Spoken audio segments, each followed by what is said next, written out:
So SRH versus LSD match 57 and Hyderabad நடந்து முடிஞ்சிருச்சுங்க. And SRH சும்மா வச்சு செஞ்சுட்டாங்க. எல்எஸ்டி ஏதோ சொல்ல முடியும். 10 விக்கெட் வித்தியாசத்தில் வின்னுங்க, வாய்ப்பே கிடையாது. டாஸ் வின் பண்ணி பேட்டிங் எடுத்து அது கேஎல் ராகுல், அதுல எந்த டவுட்டும் இல்லை. பட் அட்லீஸ்ட் ஒரு 200-210 ஸ்கோர் பண்ணிருக்கணும். பட் 165 for 4 டெஃபினட்டா உங்களுக்கு ஹெல்ப் பண்ண போறது இல்ல. Very below par squad. And especially KL ராகுலோட இன்னிங்ஸ் 29 of 33, அதுதாங்க மிகப்பெரிய டிஃபரன்ஸ். மற்ற பேட்ஸ்மேன்லாம் அடிக்க போய் அவுட் ஆயிட்டாங்க, அட்லீஸ்ட் பால்ஸ் வேஸ்ட் பண்ணல. ஆனா இவர் ஒரே ஒரு பவுண்டரி, ஒரே ஒரு 6, ஒரு T20 கிரிக்கெட் அப்படி விளையாடுறது வந்து பாத்தீங்கன்னா அக்செப்டபிளே கிடையாது.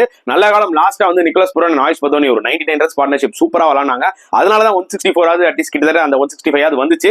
போலிங் வைஸ் பாத்தீங்கன்னா ஆக்சுவலா எஸ்ஆர்எச் எல்லாருமே சூப்பரா போட்டாங்க. Maybe Pat Cummins and Natarajan எக்ஸ்பென்சிவா இருந்திருக்கலாம். பட் புவனேஸ்வர் குமார் வந்து பாத்தீங்கன்னா வேற லெவல்ல போட்டாருங்க. 4 overs 12 runs 2 wickets, unbelievable spell. And chasingல Travis Head and Abhishek Sharma சும்மா நோலாஸ்ல முடிச்சிட்டாங்கன்னா பாத்துக்கோங்க. 10 ஓவருக்குள்ள முடிகிறாங்கன்னா ஒரு கேம் என்ன மாதிரி விளையாடுனாங்கன்னு பாத்துக்கோங்க. எல்எஸ்டி நிஜமாவே புவர் கேம், அவ்வளவுதான் சொல்ல முடியும். SRH have just dominated in chasing this time. உங்களோட கருத்துக்களை தாராளமா கமெண்ட் செக்ஷன்ல போடுங்க.